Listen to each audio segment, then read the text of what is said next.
Bonjour, bienvenue en Transparence, le magazine de la rédaction qui parle de l'actualité et qui donne la parole à ceux qui font l'actualité. Notre invité ce midi, c'est Harold Martins, signataire de l'accord de Nouméa, ancien maire de Païta et ancien président du gouvernement. Bonjour. Bonjour.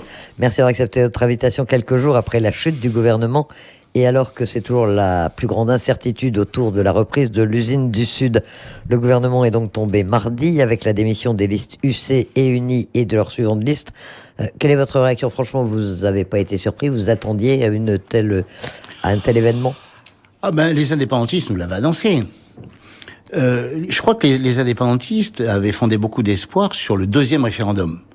Parce qu'ils avaient réussi à avoir un corps électoral qui leur était tout à fait favorable. Nos jeunes à nous, on pouvait pas les inscrire.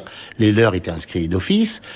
Ils ont été très loin, puisque quand je vois que dans certaines communes, on arrive à 96% de vote pour l'indépendance, ça peut pas exister, ça. On voit bien qu'il y a tricherie, ils ont fait voter les morts ou je ne sais quoi. Mais enfin, bon, c'est pas possible. D'ailleurs, j'ai aussi remarqué que l'État n'a rien dit. Le monsieur qui était venu pour surveiller les élections, il a repris l'avion le soir, il a rien vu. Voilà. Bon, ils avaient fondé beaucoup d'espoir, ils n'ont pas gagné le référendum. Donc, ils ont annoncé la couleur. Ils ont annoncé la couleur qui combattrait sur le terrain. Et c'est ce qu'ils font. Avec la déstabilisation du système, avec ce qu'ils font à l'usine du Sud, avec les casses, les incendies, et puis sur le plan législatif, ben oui. Donc, qu'est-ce que ça veut dire, la chute du gouvernement ? Parce qu'il faut bien voir qu'au gouvernement, déjà, ils avaient une grande partie du pouvoir, parce qu'ils avaient un vice-président. Et puis, au gouvernement, il n'y avait pas de majorité. Et ils avaient 5 membres sur 11. Ils avaient 5 membres sur 11. Nous, on n'en avait que 4.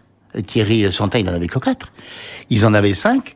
Et puis, Monsieur Germain, qui, selon sa bonne humeur ou je ne sais quoi, d'ailleurs, j'ai jamais compris, votait avec eux ou ne pas avec eux. Enfin bon, voilà. Donc déjà. Mais ça leur suffisait pas. C'est-à-dire que ils ont fait chuter le gouvernement parce que ils ont noué des alliances, ce que Thierry Santa vous a raconté, là, ici sur le plateau. Je pense qu'il a complètement raison. Qui leur permet d'avoir une majorité pour prendre quoi ? La présidence du gouvernement, la vice-présidence et tous les postes. Le Congrès, la commission permanente, la commission des finances, etc. Et pourquoi ? Ils veulent tous les postes pour faire ce que monsieur Forest a dit sur le plateau de télévision. Je sais pas si les Calédoniens s'en souviennent. Michael Forest, oui. Il y a 3 semaines de ça, qui était suite à une grande réunion qu'ils avaient fait à Poneriwa, il en était le porte-parole le soir à la télévision. Il leur a dit, mais maintenant, on va faire tomber le gouvernement. Ça voulait dire, on va le prendre. Et puis, il va falloir se faire mal. Ce qu'il voulait dire, il a juste oublié un mot. Il a voulu dire il voulait nous faire mal. Leur politique, c'est quoi ? C'est de nous déstabiliser fiscalement, économiquement, etc. Voilà. Quand vous avez les pouvoirs, vous pouvez effectivement mettre en place des impôts nouveaux. Il les a annoncés d'ailleurs. C'est-à-dire, ils peuvent mettre en place une politique fiscale mortifère pour nous plumer comme les lapins comme les poulets du jour, comme disait Pierre Frogier. Enfin voilà, c'est ça leur. Et puis en plus, à partir du moment où ils ont le Congrès plus le gouvernement, ils pourront aller directement à Paris et ils seront reçus pour dire on veut l'indépendance. Vous voyez bien, on est majoritaire. Et puis ceci, puis cela. Voilà. Donc une vraie volonté des indépendantistes. Alors dans leur communiqué qui explique ou qui justifie la chute du gouvernement, ils énumèrent toute une série de raisons. Ils parlent notamment du processus de vente de l'usine du Sud. C'est l'élément essentiel de cette crise. C'est un prétexte. Ou est-ce que maintenant, ce qu'on voyait venir, à cette crise liée au nickel, on est dans une vraie crise politique ? Alors, on est effectivement dans une vraie crise politique. C'est ce que je dis. Ils n'ont pas gagné le deuxième référendum, donc ils veulent toujours de l'indépendance envers et contre tout, et ils pensent qu'ils peuvent l'avoir par la force. C'est ce que pensent un certain nombre de radicaux des indépendantistes, et donc pour ça, on frappe à tous les niveaux. Alors, on vient déstabiliser la province sud avec l'usine du Sud, on s'en prend à la SLN, et puis on va mettre des impôts en place, et puis on fait peur aux gens. On fait peur aux gens. Ça sert à quoi à Saint-Louis les carcasses sur la route, la terre, etc. C'est pour impressionner, c'est pour faire peur. Leur objectif étant que un maximum de gens, d'abord qu'on puisse commencer à s'en aller. Ils ont déjà vu que il y en a 10 000 qui sont partis. Ils veulent que ça s'accélère. C'est ça leur calcul. Il est aussi brut de décoffrage que ça, quoi. Voilà. Nous impressionner, nous faire partir, nous faire peur, voilà. C'est ça. Quelles sont les conséquences pratiques de cette chute du gouvernement? Donc vous nous disiez ce qu'ils veulent faire si les indépendantistes prennent effectivement la présidence du gouvernement, s'ils arrivent à former une majorité. Mais qu'est-ce qui peut se passer maintenant? Vous aviez demandé il y a quelque temps une réunion du comité des signataires, c'était pour sortir de la crise du nickel. Et aujourd'hui, comment est-ce que vous voyez les choses? Écoutez, je vais vous dire, je reste persuadé que les indépendantistes iront jusqu'au bout. Voilà. Aujourd'hui, nous l'ont montré. Faut pas être naïf, faut pas être naïf. On a bien compris. Ils iront jusqu'au bout, par la force y compris. Donc, il nous faut nous réagir. Et nous, on est légitime à réagir. On est légitime à réagir pour deux raisons. Deux raisons essentielles que je voudrais bien rappeler ici pour bien que les auditeurs comprennent qu'il n'y a aucune raison qu'on se laisse faire et qu'on va pas avaler tout ça. Et il faudra que l'État le comprenne. On est légitime, pourquoi?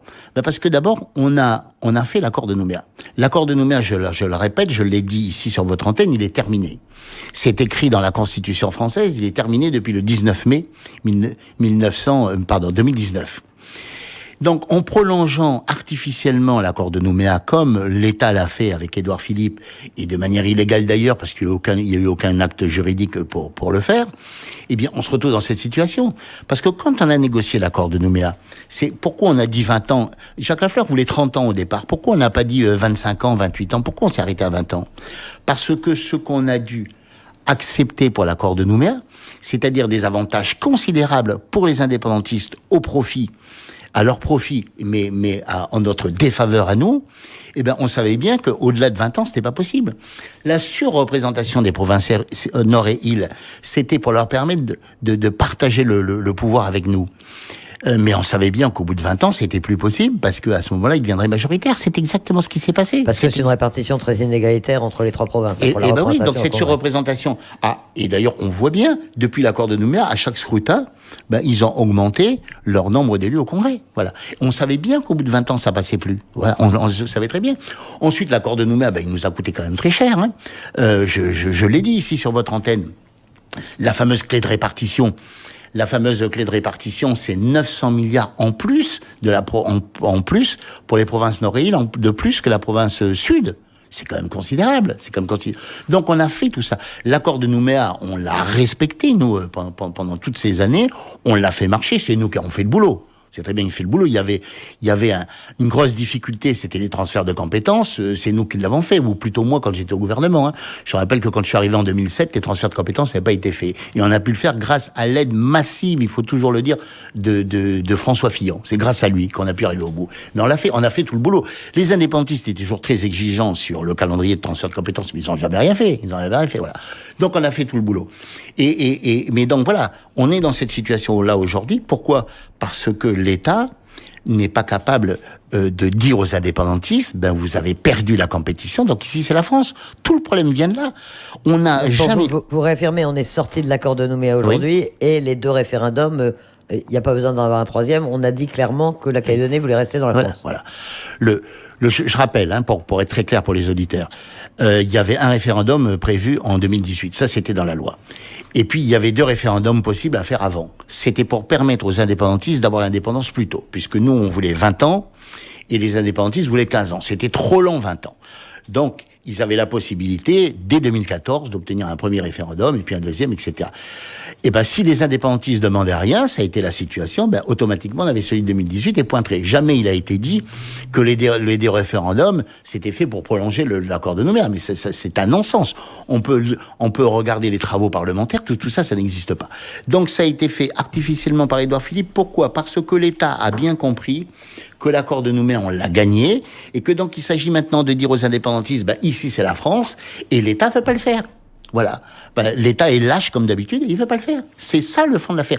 Donc, Édouard Philippe, très malin, rusé, a trouvé une manière, artificiellement de le faire. Avec un avis du Conseil d'État.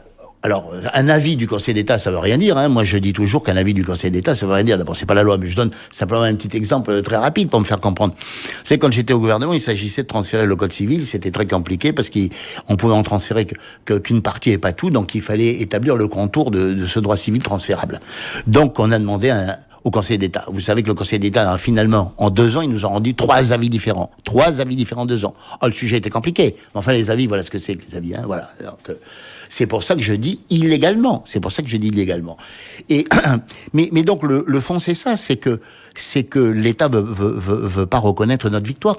Mais donc nous on a tout donné pendant toutes ces années. On a payé lourd tout ça. Mais aujourd'hui, on va pas nous voler notre victoire. C'est pour ça que je dis qu'on est légitime à réagir, parce qu'on va pas nous voler ce qu'on a réussi à obtenir au bout de 30 ans. C'est pas possible. Vous aviez demandé un comité des signataires. Là, c'était pour régler peut-être le problème de l'usine du Sud, trouver une solution, mettre les gens autour de la table. Vous le demandez toujours, ce comité des signataires, ou aujourd'hui c'est trop tard? Alors non, c'est jamais trop tard. Mais alors, je vous ai dit, Elisabeth, on est légitime à réagir parce qu'on nous a volé notre victoire de l'accord de Nouméa qu'on a gagné. Ça, c'est premièrement. Mais deuxièmement, aujourd'hui, on est légitime pour réagir pour une autre raison. L'autre raison, c'est quoi?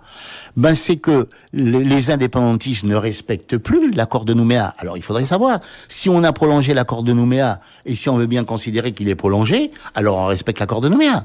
C'est-à-dire que l'accord de Nouméa, c'est pas je viens, je prends ce qui m'intéresse, et puis ensuite, je suis pas concerné par le reste. Les indépendantistes ont entrepris, alors qu'ils ont signé l'accord de Nouméa, une véritable entreprise de déstabilisation de la province sud, de l'usine du Sud, de la SLN, des loyalistes, et ils veulent encore nous déstabiliser encore un peu plus en mettant une fiscalité en place mortifère. Et donc, ils ont signé, ils nous disent aujourd'hui avec l'État que c'est pas fini. Eh ben alors commencez par le respecter. Donc le respecter avec tout ce qui s'est passé, c'est de faire un comité des signataires. Mais ce comité des signataires, qui doit le mettre en œuvre, doit le déclarer, doit le faire? Ben, c'est l'État. Mais l'État, c'est Monsieur Lecornu. Mais Monsieur Lecornu, moi, j'arrive pas à comprendre ce qu'il fait, Monsieur Lecornu. Des fois, je me demande s'il n'est pas devenu le complice des indépendantistes. Non, mais je finis par me poser cette question quand je vois. Écoutez, ce ministre, on l'entend plus là depuis des lustres. Alors, c'est la pire des choses à l'usine du Sud. Les gens peuvent pas travailler, ça brûle, c'est attaqué, c'est tout ce qu'on veut. C'est à Saint-Louis cette situation depuis un mois et demi maintenant. C'est la SLN qui peut pas travailler librement et le ministre on l'entend pas. Mais dès lors que les indépendantistes nous disent qu'ils vont faire tomber le gouvernement, alors là, le ministre intervient pour dire « Ah oui, alors faites vite, remettez ça vite en place, parce qu'on a du boulot, on a des choses à faire ensemble. » Mais c'est à se poser des questions, quand même. C'est à poser des questions. Enfin, en tout cas, l'État a un rôle d'arbitre à jouer. Il l'a suffisamment répété sur tous les temps. Il était à équidistance, etc. Eh ben, il faut qu'il joue son rôle d'arbitre. L'accord de Nouméa est violé par les indépendantistes tous les jours. Il appartient à l'État de réunir déjà, pour le moins, un comité des signataires. Et tout de suite. On n'a pas besoin d'aller à Paris, tout de suite ici. Il n'a pas besoin de venir, le ministre. Mais déjà qu'on nous réunisse. Et si les indépendantistes ne veulent pas de ce comité des signataires, ben, ça veut dire qu'il n'y a plus d'accord de Nouméa. Et on en tirera toutes les conséquences. Mais voyez bien ce que je veux dire. Et je le dis surtout aux auditeurs et aux fonctionnaires de l'État ici. Nous, on est bien légitime à réagir dans ce pays pour ces deux raisons. Et les indépendantistes, faut pas qu'ils pensent une seule minute qu'ils vont nous faire peur, qu'ils vont nous terrasser et qu'ils vont nous virer de ce pays. Il faut bien qu'ils se mettent ça dans la tête qu'en province sud, c'est pas possible. Et je leur dis de manière très très solennelle, ce n'est pas possible. Et voilà. Et moi, je considère que signataire de l'accord de Nouméa, et avoir tellement œuvré pour cet accord de Nouméa, je suis légitime à réagir aujourd'hui. Voilà. On est fondé à réagir, vous dites. Concrètement, ça veut dire quoi? Maintenant, le gouvernement est tombé, 15 jours pour le remettre en place, on a le calendrier, il doit être réélu il doit y avoir une élection des membres du gouvernement le 17 février. Comment est-ce que vous pouvez réagir? Quels sont les scénarios possibles? Est-ce qu'il y a un moyen de déjouer ce que certains considèrent comme une manœuvre? Ou est-ce que c'est inéluctable? Les indépendantistes vont prendre la présidence du gouvernement?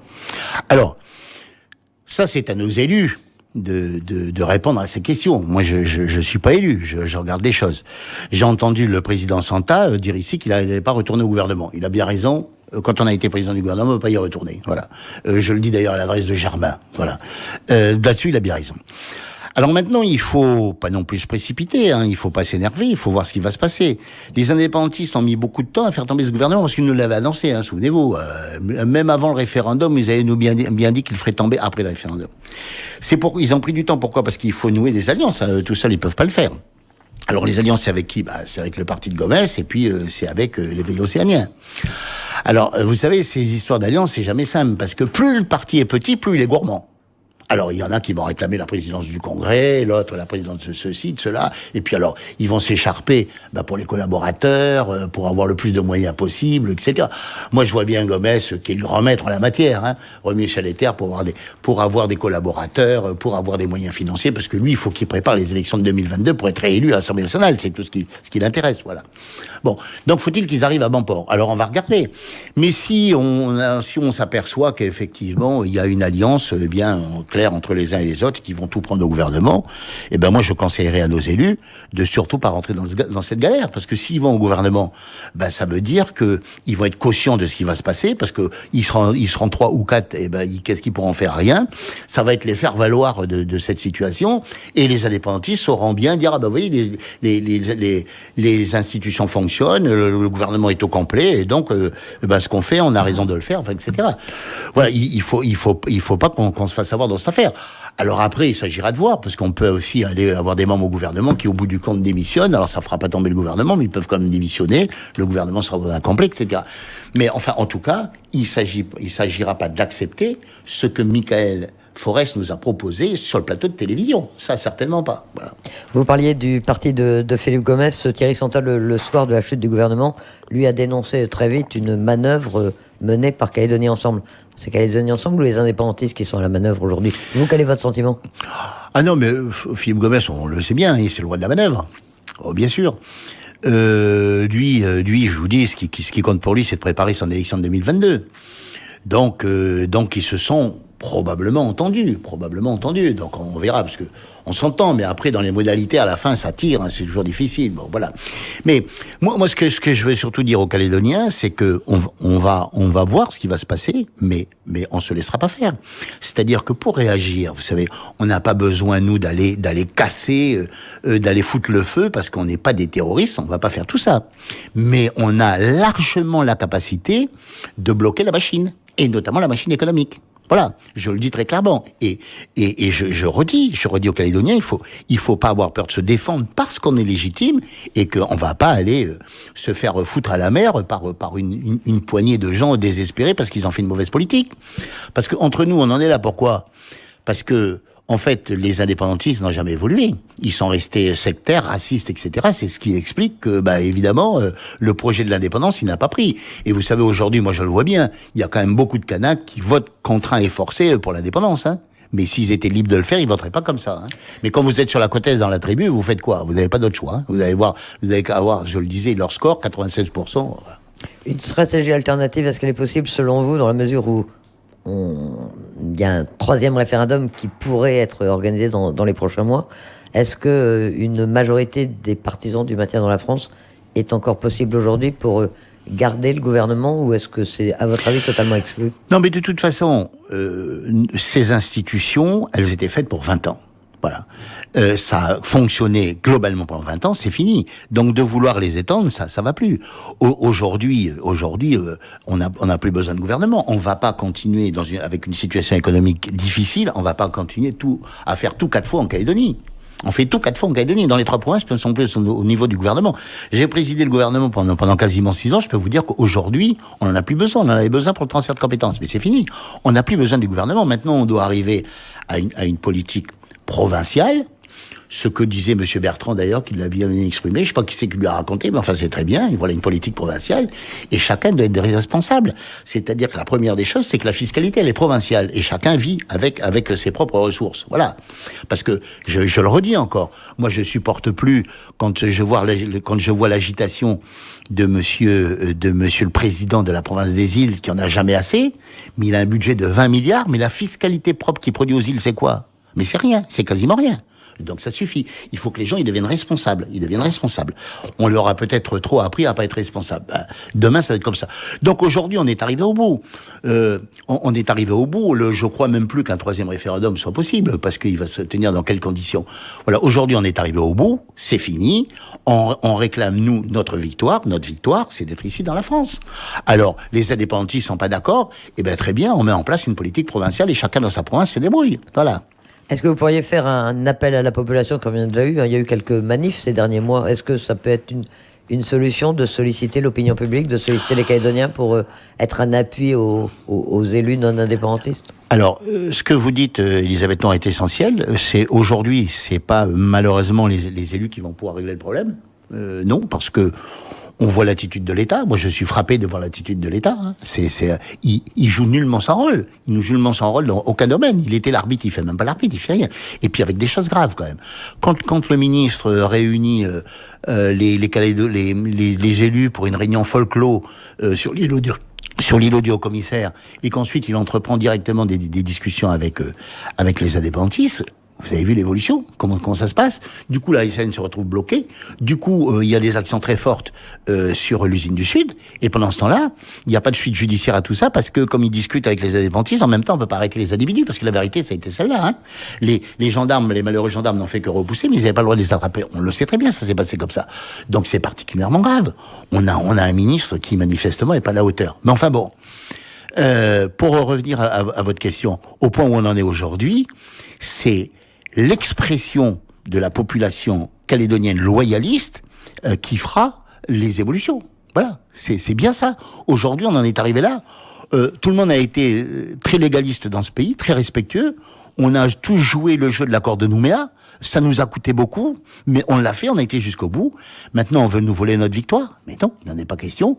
Et donc, c'est le peuple calédonien loyaliste qui réclamera les fruits de son travail, parce qu'il s'agit de récupérer les fruits de notre travail. Et on ne se laissera pas déstabiliser par un gouvernement qui nous prendra des décisions inacceptables. Hein. En évitant de jeter de l'huile sur le feu et de provoquer, c'est toujours un peu la crainte qu'il y a ici quand même, provoquer à nouveau un affrontement, un face-à-face, ça résoudrait rien non plus. Est-ce que c'est pas le reproche qu'on va vous faire en disant oui. Alors si on me fait ce reproche, si on met les gens dans la rue, si on les met les uns contre les autres, on ne sait pas comment ça finit. Alors si on me fait ce reproche, je dis alors il faut faire comme Guy Georges avait fait à l'époque, aller dans le parc de Dimbéa et brûler sa valise. Hein, non mais attendez. À un moment donné, vous êtes en demeure de réagir. Voilà. Et je le dis bien, on est légitime. On peut pas nous reprocher à nous, parce que quand notre réaction va venir, parce qu'elle va venir notre réaction, j'en suis persuadé, au train où vont les choses. Hein, à partir du moment où l'État ne réagit pas, ça se terminera mal. Je vous l'ai déjà dit sur cette antenne.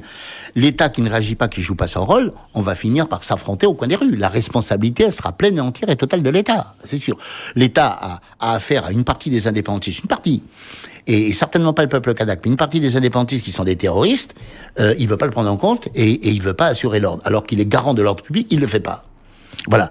Donc l'État sera responsable de ce qui va se passer. Mais bien évidemment. Alors on a beau leur dire, je sais pas s'ils le comprennent, voilà.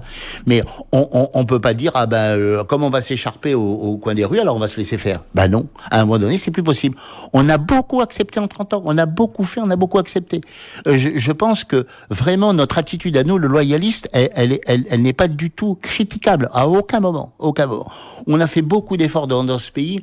Les impôts étaient sérieusement augmentés pour payer beaucoup de choses, et notamment des aides sociales, et puis de réussir à restreindre les différences sociales, etc., etc. Mais au bout d'un moment, c'est plus possible. Une majorité, enfin un président du gouvernement, un président du Congrès indépendantiste et un président du gouvernement indépendantiste, ça vous paraît un scénario qui ne serait vraiment pas conforme à la réalité des choses et qui... l'accord de Nouméa, c'est pas ça. L'accord de Nouméa, c'est pas ça. On s'est pas engagé pour 20 ans pour avoir ce résultat-là. Voilà. C'est bon. C'est pas, on a partagé, mais partager, ça voulait pas dire on donne la chemise, hein. Ça voulait pas dire ça. Hein. Moi, en signant l'accord de Nouméa, j'ai pas dit que je donnais ma chemise. Hein. Je savais bien ce que je faisais. Voilà. Vous n'êtes plus élu, vous n'êtes plus en responsabilité, Harold Martin, mais on le rappelait, vous avez présidé le gouvernement pendant longtemps, vous êtes signataire de l'accord de Nouméa. Vous avez des contacts, on imagine, avec les élus actuels. Ils vous entendent, ils vous écoutent, vous leur conseilleriez la politique de la chaise vide, éventuellement, comme vous disiez tout à l'heure. Non, mais bien sûr que je vois les élus de temps à autre, mais c'est pas à moi de leur dire ce qu'ils doivent faire. Hein. Les élus, ils sont grands, ils sont majeurs. Moi, je suis pas un donneur de leçons. Puis surtout, il faut faire toujours attention parce qu'après, on dit mais les vieux sont des donneurs de leçons. Non, voilà. Non, simplement que l'élu ne peut pas non plus tout faire. L'élu ne peut pas tout faire. À des moments donnés, l'élu, il est débordé. Voilà. Et donc, moi, je considère que parce que j'ai une responsabilité en tant que signataire de l'accord de Nouméa, avoir été un acteur politique pendant des années, et j'ai la responsabilité de pas laisser le pays sombrer et les loyalistes sombrer. Voilà. Et donc, j'indiquerai au fur et à mesure de ce qu'il s'agit de faire. J'ai des idées très précises sur la suite. C'est-à-dire que je le dis bien, à un moment donné, le système, on va le bloquer. Voilà. Et quand on l'aura bloqué, on va voir les plus malins, ils sont où. Voilà. Ça va être aussi simple que ça. On va le bloquer. Il y a X et Y façon de le faire. Hein. Voilà. Mais j'imagine que vous voulez pas les dévoiler aujourd'hui. Non, je le dirai au fur et à mesure, mais enfin, en tout cas, moi, je fais plus de politique et j'en ferai plus. Et je veux pas être élu quelque part, mais je dis aux Calédoniens qu'ils pourront compter sur moi parce que j'ai l'intention d'assumer mes responsabilités jusqu'au bout. Ça, c'est clair. On arrive à la fin de ce magazine Transparence. Alors, Martine, encore une question. Vous dénonciez il y a un instant l'attitude de l'État et notamment dans le maintien de l'ordre public. C'est pas politique du tout. Il y a eu un terrible fait divers hier à Boulou-Paris, avant-hier. Vous faites partie de ceux qui disent, et on l'entend dans la population, c'était inévitable que ça arrive dans un climat comme ça. Ah non, mais attendez, si c'est très politique, ça fait partie de la déstabilisation politique. Enfin, je l'ai dit il y a peut-être au moins 2 ans, 3 ans sur votre antenne. La revendication politique, elle passait aussi par ce qu'on a malheureusement trop connu, les vols, les cambriolages, ce grand jeu des jeunes de Canala et de Thio de venir faire des raids sur nos de voler une voiture et d'aller fanfaronner dans leur commune avec. Ouais, vous dénonciez une délinquance politique. Hein, mais évidemment, oui, je l'ai toujours dit, c'est pas nouveau, et ça continue. Celui qui a perdu la vie, il était multirécidiviste. Enfin voilà, ça continue. Mais ça fait partie de l'irresponsabilité des indépendantistes, parce que je le dis, si Monsieur Goua, il veut que demain il y ait plus de vol de voiture, il donnera les instructions, il n'y aura plus de vol de voiture. Hein. C'est comme ça. Hein. Parce qu'il y a une mobilisation de la jeunesse sur la cause de l'indépendance. Voilà. Et la cause de l'indépendance, aujourd'hui, ils ont décidé de l'acquérir par tous les moyens. Il faut en être conscient, il faut en être parfaitement confiant, il faut pas être naïf. Alors il y a toujours après des indépendantistes gentils, oui, qui sont d'ailleurs probablement responsables, mais n'empêche que il faut pas être naïf sur le fond, voilà. Alors juste sur ce qui s'est passé à Boulou-Paris, c'est terrible. Malheureusement, c'est déjà arrivé, et puis ça arrivera encore. Et puis après, là aussi, il y a la responsabilité de l'État, parce que à Boulou-Paris, si vous avez un problème la nuit, c'est comme à Païta, vous appelez la gendarmerie, mais les gendarmes, ils sont pas assez, alors ils dorment. C'est normal, hein. Et donc, ça tombe sur un standard à Nouméa tenu par un jeune garde mobile qui est là depuis 2 mois. Donc, vous lui dites Port-Wangui. Pourquoi? Il n'a pas compris. C'est pas ce que c'est que Port-Wangui. En plus, un Wangui, c'est un peu difficile à dire, hein, quand on débarque de métropole. Voilà. Alors, il met du temps à comprendre. Alors, ensuite, il faut qu'il réalise. Ensuite, il faut qu'il rappelle la gendarmerie de Boulou-Paris pour réveiller le gendarme. Alors, le gendarme, voilà, il est quand même de garde, donc il se réveille. Et puis, ils partent à 2 sur place pour voir ce qui se passe. Voilà. Et puis alors après, si c'est grave, il faut faire encore venir d'autres gendarmes. Enfin, voilà. Bon, évidemment, dans ces conditions-là, évidemment que c'est facile pour des individus d'aller voler des voitures cassées, etc. Évidemment, voilà. Voilà, c'est ça la situation. Mais le procureur que vous avez reçu hier disait que il y avait une amplification du vol des voitures. Mais c'est pour quelle raison? Mais c'est parce que depuis 3 mois après une baisse. Oui, alors la baisse, je l'ai jamais vue, mais je prends bien en compte l'évolution, parce que ça, tout le monde la constate. Mais pourquoi cette évolution? Ils ont dit, puisqu'on a perdu le référendum, on va mener des actions de terrain. Ça fait partie des actions de terrain. Faut pas être dupe. Il y a cette responsabilité-là. Alors ensuite, il y a une autre responsabilité. Est-ce que des individus dangereux, ce qui était manifestement le cas de ce monsieur, est-ce qu'ils doivent être en liberté aussi, quoi? C'est la question qu'il faut quand même se poser. Ça aussi, c'est une éternelle question, quoi. Ça, ces mineurs qu'on attrape et qu'on relâche tout le temps, quoi. Qu'on relâche de suite, hein. Voilà. Mais bon, enfin, ce que je voudrais que les Calédoniens retiennent, c'est pour ça que je suis content de m'avoir parlé sur votre radio, c'est pour dire on est légitime et on se laissera pas faire, et qu'à partir du moment où on est persuadé de ça, on a l'avenir devant nous. Voilà. Les partisans du maintien dans la France légitime à réagir après la chute du gouvernement. Harold Martin, merci d'accepter notre invitation ce midi.